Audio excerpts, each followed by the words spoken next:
அன்பு நேயர்களுக்கு கனிவான வணக்கம். எடப்பாடிக்கு எதிராக திமுகவின் சார்பில் நிறுத்தப்படக்கூடிய வேட்பாளர் யார்? எடப்பாடி பழனிசாமி தமிழகத்தின் எதிர்க்கட்சி தலைவர். மேலும் சேலத்தின் எடப்பாடி தொகுதியில் தொடர்ந்து போட்டியிட்டு வெற்றி பெற்று வருகிறார். எனவேதான் தனது பெயருக்கு பின்னால் எடப்பாடி கே பழனிசாமி என தனது அடையாளமாக பயன்படுத்தி வருகிறார். எடப்பாடி பழனிசாமியை வீழ்த்த வேண்டும் என்பது திமுகவின் முதல் இலக்காக இருந்து வருகிறது. மேலும் சென்ற முறை சேலம் மாவட்டத்தில் உள்ள 11 சட்டப்பேரவை தொகுதிகளில் ஒரே ஒரு தொகுதியில் மட்டுமே திமுக வெற்றி பெற்றிருந்தது, சேலம் வடக்கு தொகுதியில். மற்ற 10 தொகுதிகளில் அதிமுக கூட்டணி வெற்றி பெற்றிருந்தது. அதில் மேட்டூர், சேலம் மேற்கு என்ற 2 தொகுதிகளில் பாட்டாளி மக்கள் கட்சியும், மீதம் இருந்த 8 தொகுதிகளில் அதிமுகவும் வெற்றி பெற்றிருந்தது. இப்படி தமிழகத்தில் அதிமுக தோல்வி அடைந்திருந்தாலும் கூட சேலம் மாவட்டத்திலும் கொங்கு மண்டலத்திலும் மிகப்பெரிய வெற்றியை பதிவு செய்திருந்தார்கள். மேலும் எடப்பாடி தொகுதியில் தொடர்ந்து எடப்பாடி பழனிசாமி போட்டியிட்டு வருவதற்கான முக்கிய காரணம் இது அதிமுகவின் கோட்டையாக பார்க்கப்பட்டு வருகிறது. இதுவரையிலும் எடப்பாடி தொகுதியில் 14 சட்டப்பேரவை தேர்தல்கள் நடைபெற்றுள்ளன. இந்த 14 சட்டப்பேரவை தேர்தல்களில் 2 முறை காங்கிரஸ் கட்சியும், 3 முறை பாட்டாளி மக்கள் கட்சியும், 2 முறை திமுகவும், 7 முறை அதிமுகவும் வெற்றி பெற்று அசத்தியுள்ளது. மேலும் 1971ஆம் ஆண்டிற்கு பின்பு திமுக இங்கு வெற்றி பெற்றதே கிடையாது. கடந்த 50 ஆண்டு காலமாக அதிமுக இங்கு தொடர்ச்சியாக வெற்றி பெற்று வருகிறது. அதிமுகவை வீழ்த்துவதற்கு திமுகவால் முடியவில்லை என்றுதான் கூற வேண்டும். எடப்பாடியின் தொடர் வெற்றியை எப்படியாவது தடுக்க வேண்டும். மேலும் சேலம் மாவட்டத்தில் திமுகவின் வெற்றியை உறுதி செய்ய வேண்டும் என திமுக தொடர்ந்து பாடுபட்டு வருகிறது. திமுகவின் சேலத்தின் சிங்கம் முன்னாள் அமைச்சர் வீரபாண்டி ஆறுமுகம் இருந்த வரையிலும் சேலத்தின் பல பகுதிகள் திமுகவின் கோட்டையாக இருந்தது, ஒரு சில பகுதிகளை தவிர்த்து. ஆனால் தற்பொழுது சேலத்தில் வெற்றி பெறுவதற்கு திமுக தள்ளாடி வருகிறது. இந்த முறை சேலத்தில் எப்படியாவது வெற்றி பெற்றுவிட வேண்டும் என்பதற்காக சேலம் மாவட்டத்தை 3ஆக பிரித்துள்ளது திமுக தலைமை.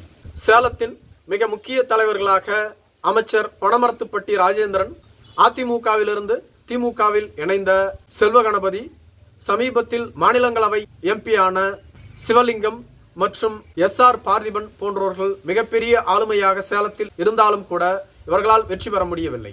அது மட்டும் இல்லாமல் வீரபாண்டி ஆறுமுகத்தின் குடும்பமும் இங்கு ஒரு மிகப்பெரிய லாபியை செய்து வருகிறது. இப்படி சேலம் மாவட்டத்தில் திமுகவில் மிகப்பெரிய கோஷ்டி பூசல் உள்ளது. மேலும் சேலம் மாவட்டத்தில் திமுக வெற்றி பெறுவதற்கு போராடியும் வருகிறது. இந்த முறை சேலத்தில் முழுமையான வெற்றியை பதிவு செய்துவிட வேண்டும் என ஏவா வேலுவையும் களம் இறக்கி உள்ளார்கள். தற்பொழுது செல்வகணபதி, பனமரத்துப்பட்டி ராஜேந்திரன், சிவலிங்கம், SR பார்த்திபன், ஏவா வேலு என பல முக்கிய தலைவர்கள் சேலத்தில் வெற்றி பெறுவதற்காக தொடர்ந்து வியூகங்களை அமைத்து வருகிறார்கள். மேலும் எடப்பாடி பழனிசாமியை அவரது சொந்த தொகுதியில் வீழ்த்திவிட வேண்டும் என்றும் திமுக தொடர்ந்து செயல்பட்டு வருகிறது. அதற்காக எடப்பாடி பழனிசாமிக்கு சரி நிகரான ஒரு தலைவரை அங்கு கொண்டு வந்து நிறுத்த திமுக முயற்சி செய்து வருகிறது. சென்ற முறை செல்வ கணபதியை எடப்பாடிக்கு எதிராக நிறுத்தினார்கள். அவர் அதிமுகவிலிருந்து திமுகவிற்கு வந்தாலும் கூட எடப்பாடி பழனிசாமியை அவரால் வீழ்த்த முடியவில்லை. மேலும் எடப்பாடி பழனிசாமிக்கு எதிராக இவர் சிறப்பாக செயல்பட்டு இருந்தாலும் கூட எடப்பாடி பழனிசாமி VIP வேட்பாளராக இருந்ததாலும், எடப்பாடி பழனிசாமி முதலமைச்சர் வேட்பாளராக இருந்ததாலும் இது நடைபெறவில்லை. திமுகவில் மிகப்பெரிய தலைவர்கள் சேலம் மாவட்டத்தில் இருந்தாலும் கூட அதிமுகவின் கோட்டையாகவே சேலம் மாவட்டம் இருந்து வருகிறது. சேலத்தில் இந்த முறை மிகப்பெரிய வெற்றியை பதிவு செய்ய திமுக தயாராகி வருகிறது. எனவே முதலில் முதலமைச்சர் வேட்பாளராக அறியப்படக்கூடிய எடப்பாடி பழனிசாமியை அவரது சொந்த தொகுதியான எடப்பாடியில் வீழ்த்த அவர்கள் திட்டமிட்டு வருவதாக கூறப்படுகிறது.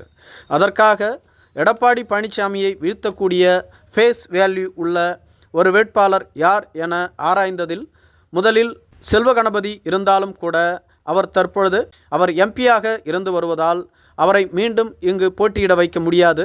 எனவே அவருக்கு பதிலாக மிக தெரிந்த முகம், எடப்பாடியோடு போட்டியிடக்கூடிய மிகப்பெரிய ஆளுமையாக இருப்பது SR பார்த்திபன் என்று கூறப்பட்டு வருகிறது. SR பார்த்திபன் தேமுதிகவிலிருந்து திமுகவிற்கு வந்தவர். SR பார்த்திபன் தேமுதிகவில் இருந்தபோது மேட்டூர் தொகுதியில் போட்டியிட்டு வெற்றி பெற்றிருந்தார். தற்பொழுது SR பார்த்திபன் வரும் தேர்தலில் போட்டியிட விருப்ப மனு தாக்கல் செய்ய தயாராகி வருவதாக கூறப்படுகிறது. இவர் மேட்டூர் அல்லது சேலம் மேற்கு தொகுதியை கேட்டு வருவதாகவும் கூறப்படுகிறது. எஸ்ஆர் பார்த்திபன் வன்னியர். மேலும் சேலம் மாவட்டத்தில் மேட்டூர் மற்றும் சேலம் மேற்கு தொகுதிகளில் வன்னியர்கள் செறிந்து வாழ்ந்து வருகிறார்கள்.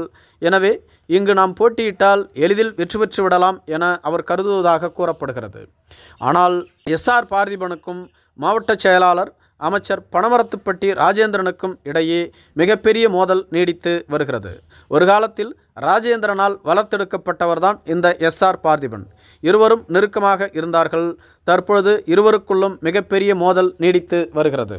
எனவே எஸ்ஆர் பார்த்திபனை வீழ்த்தவும் மேலும் எடப்பாடியை எதிர்க்கக்கூடிய ஃபேஸ் வேல்யூ உள்ள வேட்பாளராகவும் எஸ்ஆர் பார்த்திபன் அறியப்படுகிறார். எனவே திமுகவின் தலைமையிடம் பேசி எடப்பாடி பழனிசாமிக்கு எதிராக எஸ்ஆர் பார்த்திபனை களமிறக்க ராஜேந்திரன் முடிவு செய்துள்ளதாக கூறப்படுகிறது. மேலும் திமுகவும் இதை ஒப்புக்கொள்ளும் என்று கூறப்படுகிறது. ராஜேந்திரனுக்கு இதில் 2 லாபங்கள் உள்ளது. ஒன்று, எஸ்ஆர் பார்த்திபன் வெற்றி பெற்றுவிட்டால் எடப்பாடி பழனிசாமிக்கு எதிராகவே ஒரு வேட்பாளரை நிறுத்தி வெற்றி பெற வைத்து விட்டார் என இவருக்கு மதிப்பு உயரும்.